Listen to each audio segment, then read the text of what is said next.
오늘은 신앙의 기초 회개, 신앙의 기초 회개라는 제목으로 함께 말씀 나누도록 하겠습니다. 인생을 살아가면서 죄를 안 지는 사람이 있습니까?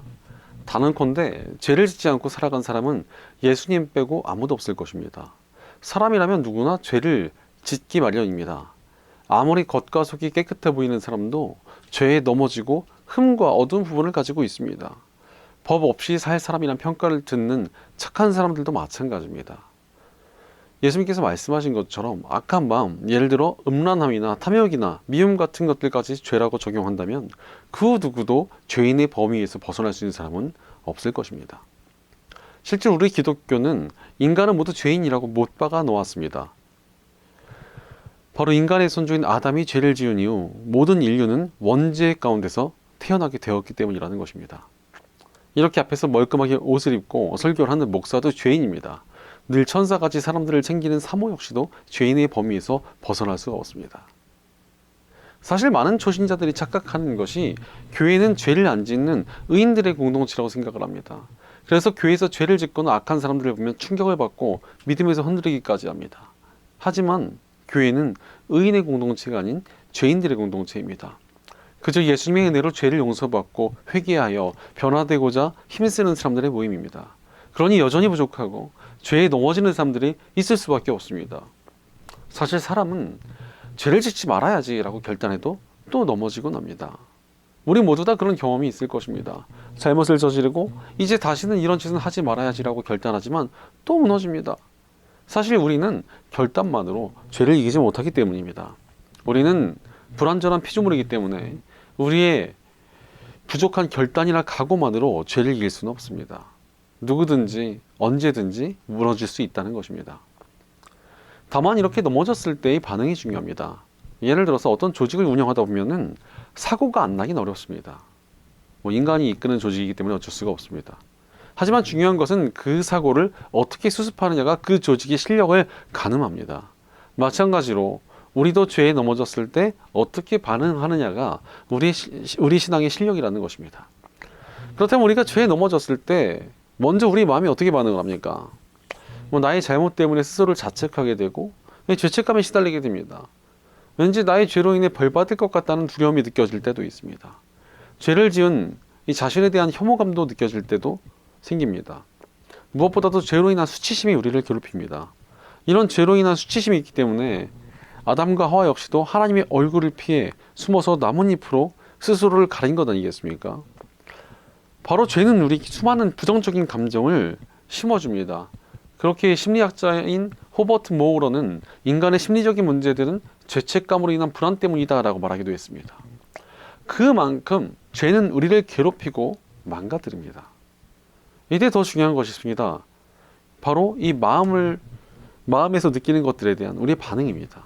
어떤 사람들은 죄를 짓고 나서 계속 걱정하고 불안해합니다. 또는 후회하고 자책하며 괴로워합니다. 심지어는 그냥 대충 넘어가 버리는 사람들도 있습니다. 나의 죄로 인한 문제들을 대충 알아서 수습이 되길 바라고 또 내 마음속에서 부담감이 사라지고 잊혀지길 기다리며 그냥 대충 넘기는 것입니다. 문제는 죄를 걱정하고 불안해하며 자책한다고 해결되는 것은 단 하나도 없습니다. 게다가 또 죄를 대충 가볍게 여긴 만큼 그 죄는 무서운 속도로 우리 마음을 파고들어 우리를 죄에 찌들게 만들 것입니다. 다행히도 믿음이 있다는 크리스천들은 죄에 대해서 회개를 합니다. 하지만 문제는 굉장히 가볍게 회개하는 사람들이 많다는 것입니다. 거의 식기도 하듯이 잘못했습니다. 용서해 주세요. 이런 식으로 슬쩍 잠깐 기도하고 그냥 떼어버립니다. 하지만 이렇게 진심이 부족하며 가벼운 회개는 우리를 진정으로 변화시키지 못하고 또 다시 죄에 넘어지게 만듭니다. 그런데 이렇게 죄에 대해서 가볍게 반응하거나 그저 후회만 하는 이유가 무엇입니까? 이는 죄의 심각성을 몰라서 그렇습니다. 하지만 죄라는 것은 아주 심각하며 강력한 파괴력을 가지고 있습니다. 실제로 죄라는 것은 우리 인류를 파멸로 몰아넣었습니다. 하나님께 지음을 받아 에덴 동산에서 영원한 평안과 행복을 누리던 인류가 죄로 인해 타락한 세상에 던져지게 되었고 죽음이라는 절망적인 심판에 처하게 되었습니다. 바로 죄는 우리를 파멸시키고 불행하게 하며 심지어는 죽음에 이르게 합니다. 그러니 이 죄악을 해결해야만 합니다. 그냥 대수롭지 않게 여기거나 회피한다고 죄의 문제는 절대 해결되지 않습니다. 확실한 해결책이 필요합니다.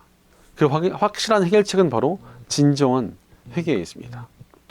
바로 죄를 지었다면 진정한 회개로 나가야 합니다. 실제로 우리 기독교는 회개를 몹시 중요하게 여깁니다. 아니, 아예 우리 신앙의 기초가 회개로부터 다져지게 됩니다. 실제로 우리가 믿음의 길에 어찌 들어서게 되었습니까? 우리의 죄를 회개하여 예수님께 우리의 죄를 맡겨드리고 그분을 나의 구원자이자 주님으로 모시며 믿음이 시작되는 것입니다. 즉 회개는 신앙의 기초라고 할 수가 있습니다. 모든 공사에서 제일 중요한 것은 기초 공사입니다. 기초가 제대로 되어 있지 않으면 아무리 멋지고 화려한 건물도 쉽사리 무너질 수 있습니다. 그러니 우리 믿음에 있어서도 이 신앙의 기초인 회개는 너무나 중요합니다. 우리 회개에 대해선 아무리 강조해도 부족함이 없습니다. 바로 우리는 진정한 회개로 나아가야 합니다. 죄에 넘어지고 무너졌을 때 우리는 철저히 회개해야 합니다. 죄 많은 세상에서 살아가는 매일매일의 삶 속에서 항상 회개가 필요합니다. 하나님 앞에 나올 때도 회개함으로 나와야 합니다. 그래야 우리 믿음이 바르게 세워지고 우리의 영혼이 온전히 지켜질 수 있습니다. 바로 우리는 진정한 회개로 나아가야 합니다. 그럼에도 불구하고 진정한 회개를 사람들이 하지 못할 때가 참 많은 것 같습니다. 그냥 대충 회개할 때도 적지 않습니다. 심지어는 그냥 후회만 조금 하다가 회개까지는 나가지도 못한 채 잊어버린 사람들도 있습니다. 그 이유가 무엇입니까? 사실 회개에 대해서 그렇게 중요하다고 느끼지 않기 때문에 그렇습니다. 아니, 뭐 믿었으면 됐지, 꼭 회개가 할 필요가 있나, 이렇게 느끼시는 분들을 종종 만나게 됩니다. 심지어는 뭐 사랑이 하나님이시니까 뭐 대충 넘어가도 봐주시지 않을까, 이렇게 생각하시는 분들도 꽤 많이 계십니다. 그러면서 이 죄라는 것을 그렇게 심각하게 여기질 않습니다. 회개에 대해서도 그냥 중요하게 생각하지 않는 것입니다. 하지만 우리 믿음에 있어서 회개는 너무나도 중요합니다. 회개란 단순하게 죄만 씻는 것이 아니기 때문입니다. 회개란 하나님의 뜻대로 살아가겠다는 결단이죠. 움직임이며 우리 존재를 하나님의 뜻대로 바꾸는 일입니다. 그렇게 오늘 본문 57절을 보니 주님은 나의 분깃, 내가 주님의 말씀을 지키겠습니다 라고 말씀하십니다. 사실 회개가 중요한 이유가 여기 있습니다. 회개란 하나님의 뜻대로 살겠다는 결단이며 하나님의 뜻대로 삶을 바꿔가는 길입니다.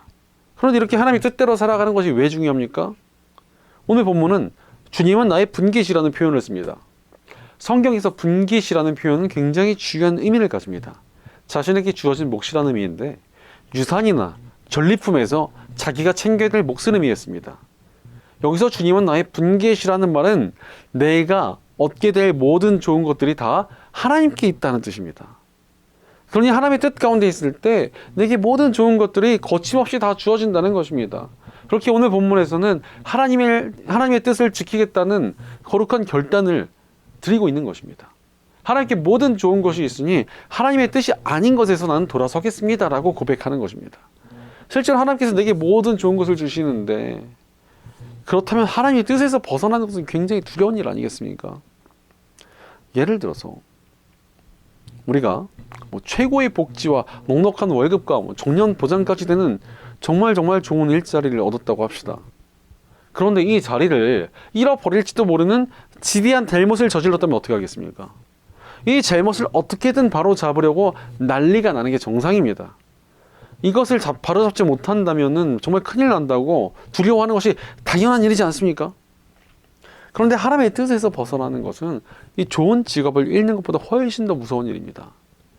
세상 모든 것이 다 하나님께 달려있기 때문입니다. 그러므로 우리가 하나님의 뜻에서 어긋났을 때 다시 돌이키는 회개가 몹시 중요한 것입니다. 바로 우리 삶의 모든 기반이 하나님께 있기에 우리는 회개해야 합니다. 회개란 단순하게 죄를 잘못했다고 비는 것을 넘어서 우리 삶 전체를 하나님의 뜻 가운데서 바로 세우는 일이기 때문입니다. 하나님 안에서 내 삶을 바르게 세우겠습니다 라고 하고 나아가는 것이 바로 제대로 된 회개라는 것입니다. 그러므로 우리가 죄에 대해서 넘어졌다면 진정한 회개로 나아가야 합니다. 회개하며 하나님께 돌아와 하나님의 뜻 가운데 내 삶을 세우는 것이 우리 신앙의 기초이며 인생이 너무나도 중요한 답이라는 것입니다. 바로 우리는 회개로 삶을 지키고 바로 세워야 합니다. 이렇게 회개가 중요하다는 것을 복음이 더욱더 우리에게 깊이 가르쳐 주십니다.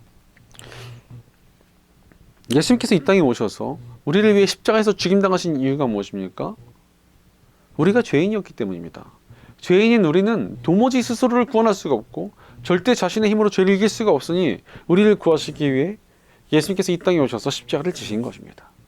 예수님께서 십자가에서 우리의 죄를 대신하여 죽으심으로 우리 죄를 씻어주셨고, 십자가에 붙드는 이들에게 하나님의 뜻 가운데서 살아가는 새 삶을 선물로 주셨습니다. 그러니 우리는 십자가를 붙들고 진정한 회개로 나아가야 합니다. 게다가 예수님께서 우리를 구하시고 살리시려고 목숨까지 바치시며 십자가에서 고통받으시고 열어주신 것이 바로 회개의 길입니다. 아니, 목숨을 다하여 열어주신 이 길을 우리가 어찌 가볍게 여기겠습니까? 우리가 진정으로 예수님을 구원자이자 주님을 믿는다면 회개를 가볍게 여길 수가 없습니다. 우리를 위해서 죽으신 예수님의 은혜와 사랑을 귀하게 여기며 진정한 회개로 나아가야 합니다. 실제로 예수님께서 이 땅에 오셔서 처음 시작하실 때 어떻게 시작하셨습니까? 먼저 예수님의 길을 예비하던 세례 요한에게 가셔서 세례를 받으셨습니다. 사실 세례라는 것은 원래 물을 머리에 뿌리는 방식이 아닌 물에 몸 전체를 담궜다 일으키는 침수 방식으로 이루어졌습니다. 이는 죄를 완전히 씻고 하나님의 사람으로 다시 태어남을 의미합니다. 예수님께서 이런 세례를 받으셨다는 것은 회개라는 것이 우리 신앙의 시작점이며 기초라는 것을 보여주신 것입니다. 바로 회개가 신앙의 기초이며 신앙의 전반을 이끌어갑니다. 바로 신앙의 기본기가 바로 회개라는 것입니다. 실제로 프로스포츠에서도 화려한 기술보다 중요한 것이 있다면 기본기입니다. 아무리 화려한 기술이 있어도 기본기가 없다면 그것은 프로의 세계에서 제대로 먹히지 않기 때문입니다. 사실 우리도 신앙에 있어서 아마추어가 아닙니다, 여러분. 여러분, 우리가 예수님을 한 1, 2년 믿고 끝날 것 아니지 않습니까? 평생 믿을 거 아니에요? 평생 신앙생활을 한다면은 정말 신앙생활에 있어서 프로와도 같은 존재입니다. 그러니 어찌 해야 됩니까? 기초를 잘 다지고 가야 합니다. 평생 신앙을 잘 지켜내며 계속 성장하는 신앙으로 나가려면 기초가 단단해야 됩니다. 그렇게 우리는 평생의 신앙 속에서 늘 진정한 회개로 나아가야 합니다. 이런 진정한 회개가 우리의 믿음을 더욱 자라나게 하고 삶을 온전케 지켜줍니다. 실제로 다윗 왕은 선하고 바른 왕으로 알려져 있지만 그에게 치부가 있었습니다. 부하의 아내를 보고 음욕을 품고 간음을 저질렀고 이 사실을 숨기기 위해 자신의 부하를 함정에 빠뜨려 죽이는 흉악한 짓거리를 했습니다. 정말 나쁜 짓 아닙니까? 하지만 다윗은 정말 철저히 회개했고 하나님 앞에 엎드립니다. 그러자 하나님께서 그를 다시 회복시켜 주셨습니다. 반대로 사울 왕을 보면은 사실 다윗보다 죄가 좀 덜 심각해 보입니다. 성경에 기록된 것만 살펴보면은 이렇게 음모를 꾸민 살인이나 간음까지는 하지 않았기 때문입니다. 다만 예배를 가볍게 여기고 교만했으며 하나님께 불순종했습니다. 그런데 사실 뭐 이 정도 가지고 뭐라고 하면은 아마 우리 중에 큰일 날 사람 굉장히 많을걸요. 우리는 수시로 불순종하고 예배를 대충 드릴 때도 많기 때문입니다. 하지만 사울의 문제가 뭐였습니까? 회개하지 않았습니다. 끝까지 자기 고집을 부렸습니다. 그러니 파멸하지 않았습니까? 아니, 예수님의 제자들도 마찬가지입니다. 12명의 제자가 모두 다 배신을 했습니다.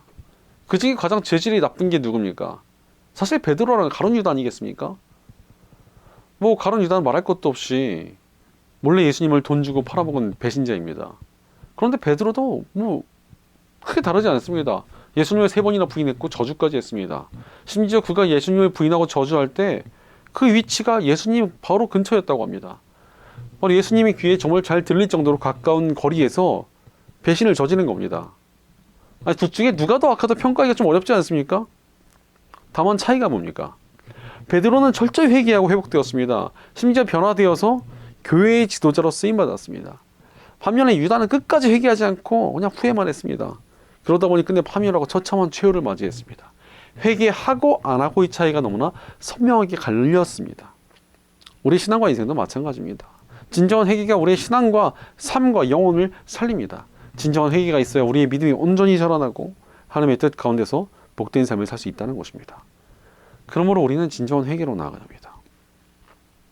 그렇다면 우리가 구체적으로 어떻게 진정한 회개를 드려야 합니까? 3가지로 함께 살펴보도록 하겠습니다. 첫째로 은혜에 의지하여 진정한 회개로 나아가야 합니다. 회개라는 것이 본질적으로 무엇입니까?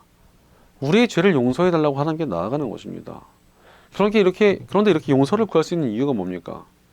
사실 아무리 용서를 구해도 상대가 용서를 베풀 생각이 없다면 그것은 헛수고에 불과합니다. 하지만 하나님께서는 우리에게 용서의 은혜를 베풀어 주셨습니다.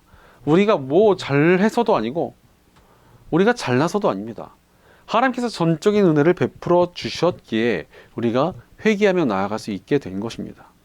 그러니 오늘 본문 58절에서 내가 온 마음을 다하여 주님께 간구하니 주님께서 약속하신 대로 내게 은혜를 베풀어 주십시오라고 말씀하십니다. 바로 우리가 하나님께 나아갈 수 있는 가장 큰 이유는 하나님께서 은혜를 주셨기 때문입니다. 그러니 우리의 회개가 제대로 되려면 전적으로 그 은혜에 의지해야 합니다. 실제로 우리가 누군가에게 사과를 할 때 잘못된 사과를 하는 사람들이 종종 있습니다. 아, 내가 미안한데 꼭 다 내 잘못은 아니고 뭐 이렇게 말하는 사람들이 종종 있습니다. 심지어는 아니 너도 뭐 다 잘한 것은 아니고 내가 미안하긴 한데 너도 잘못은 있고 이렇게 남 탓까지 하는데 이걸 사과라고 할 수가 있습니까? 오히려 화를 돋굴 뿐입니다.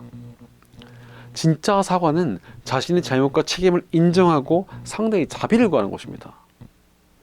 마찬가지로 진짜 제대로 된 회개란 자신의 잘못을 철저히 인정하며 하나님의 전적인 은혜를 베풀어 주세요 이러고 나아가는 것입니다.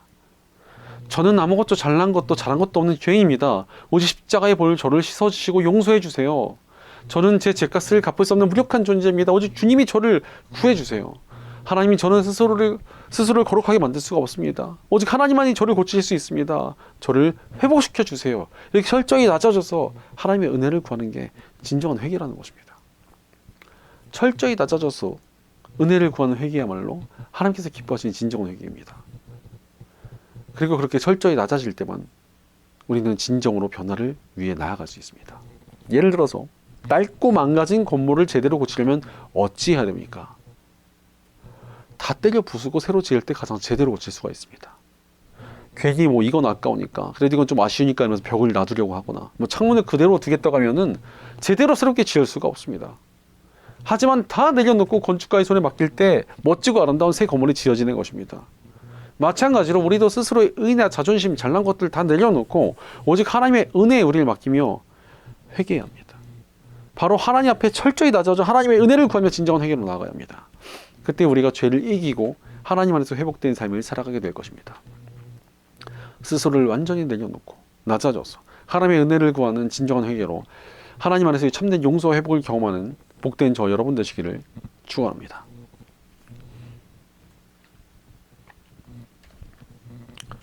둘째로 삶을 바꾸며 진정한 회개로 나아가야 합니다. 성경에서 말씀하시는 회개의 본뜻이 무엇인 줄 아십니까? 신약 성경에서 회개는 메타노이아라는 단어로 쓰였습니다. 메타노이아라는 말은 그냥 잘못했다고 말한다는 의미가 아니라 돌이켜서 의식과 마음과 관점을 근본적으로 바꾼다라는 뜻을 가지고 있습니다. 바로 회개란 반성문 제출이 아닙니다. 어떤 사람들은 회개하라고 하니까 그냥 반성문 제출하듯이 그냥 잘못했어요 이러고 끝내면 되는 거 아닌가요? 이러고 있습니다. 하지만 진짜 제대로 된 회개란 자신의 잘못을 통감하며 바뀐 삶을 향해 나아가는 것을 뜻합니다. 그래서 오늘 본문 59절에서는 내가 발걸음을 돌려 주님의 증거를 따라갑니다 라고 말씀하십니다. 죄에서 아예 발걸음을 돌려서 하나님의 뜻을 따르겠다는 것입니다. 즉 회개란 입술에서 끝나는 것이 아닙니다. 입술을 넘어 우리의 발걸음이 바뀌는 것까지가 회개입니다. 즉 회개는 입술이 아니라 몸으로 하는 것입니다. 악한 것을 거절하고 죄를 끊어내며 잘못된 자리를 피하는 것입니다. 바로 아예 악한 것에서 떠나는 것이 진정한 회개라는 것입니다. 사실 악한 자리에서 또는 죄 짓는 자리에서 끝까지 버티고 있으면서 말로는 회개한다, 잘못했다 이러고 있는 것을 진정한 회개라고 보기가 어렵습니다. 말로는 조심하겠다, 변하겠다고 하면서도 절대 변하지 않는다면 그게 어떻게 진심이겠습니까? 예전에 어떤 청년이 육식에 대해서 반대하는 다큐멘터리를 봤습니다. 그래서 다큐멘터리에서 나오는 잔인하게 고기를 도축하는 장면을 보고는 거의 오열을 했습니다. 그리고 엉엉 울면서 앞으로는 절대 고기를 먹지 않는 채식주의자가 되겠다고 맹세를 했습니다. 문제는 맹세한 그날 한 친구가 좋은 일이 있다면서 친구들에게 소고기를 사겠다고 했습니다. 그러자 그 청년이 잠깐 망설이고 소고기는 못 참지 이러고 튀어나갔습니다. 그리고 내일부터 진짜 채식주의자가 되겠다고 맹세했지만 다음날 부모님 회의를 세우시자 회도 못 참지 이러고 또 젓가락을 들었습니다. 이 청년은 계속 채식주의자가 되겠다고 말을 하는데 채식주의자라고 할 수가 있겠습니까? 절대 그렇지 않을 것입니다.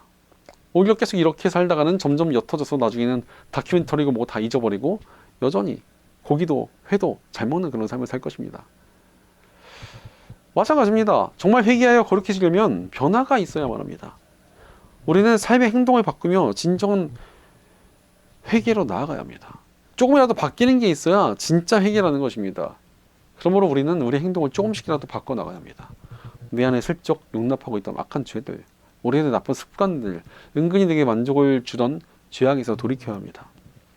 도저히 완전히 못 끊겠으면 정말 조금씩이라도 한 걸음씩이라도 죄에서 멀어져야 합니다.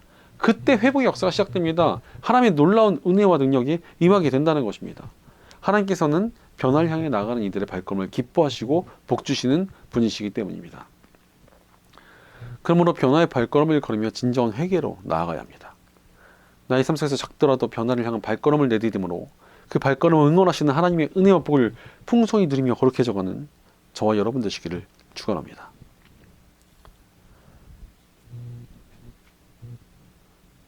셋째로 서둘러 진정한 회개로 나아가야 합니다. 우리가 죄를 지었으면 어찌해야 합니까? 바로 회개해야 합니다. 미루면 안 됩니다. 미루다 보면 끝내 아무것도 하지 않게 되기 때문입니다. 그러니 오늘 보면 60절에서는 내가 주저하지 않고 서둘러 주님의 계명을 지키겠습니다 라고 말씀하십니다. 하나님의 뜻을 따르는데 어떠한 주저함도 없이 서둘러 나아가겠다는 것입니다. 이것이 바로 하나님께서 기뻐하시는 회개입니다. 지금 내가 서 있는 자리가 악하고 내가 행하는 것이 잘못되었다면 빠르게 돌아서는 것이 우리를 살리는 진정한 회개라는 것입니다. 나중에 회개하지, 좀만 있다가 돌아서야지, 언젠가 끊어지겠지 하고 있으면 나를 붙들고 있는 죄는 가만히 있지 않습니다. 오히려 더욱더 발버둥 치면서 우리를 더욱 악하게 물들이려 할 것입니다. 예를 들어서 저는 이런저런 짐을 많이 들고 다니는데 그 중에 고체세제가 있습니다. 저는 고체세제를 들고 다니는 남자입니다. 왜냐하면 저도 아내도 물 먹다가 굉장히 잘 흘리기 때문에 그렇습니다. 그래서 뭐가 묻더라도 빨리 고체세제로 닦으면은 수습이 쉽습니다. 정말 너무 좋습니다. 이거 다이소에서 얼마 안 해요. 하지만 이 얼룩을 그냥 그대로 놔둬버리면 이게 완전히 찌들어서 정말 제거하기가 몹시 어렵게 되거나 아예 옷을 버리게 될 때도 있습니다. 그렇기 때문에 이 고체세제를 들고 다니면서 항상 수습을 하는 겁니다. 빠르게 수습을 합니다.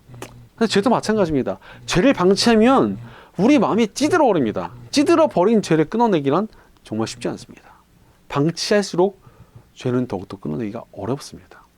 실제로 나중에 회개해야지 이러다가 안 할 때가 얼마나 많습니까? 그러다 나중에는 아니 그게 꼭 그렇게 잘못된 일인가? 이런 식으로 나오기도 합니다. 심지어는 내가 한 일이 꼭 죄라고는 볼 수 없다 이러면서 죄에 완전히 넘어간 모습으로 살아가는 사람들도 굉장히 많습니다. 예전에 신학교 다닐 때도 몰래 술을 마시는 학생들이 종종 있었습니다. 처음에는 부끄러워합니다. 그런데 이제 진짜 회개로 안 나가는 학생들이 점점 변화되기 시작합니다.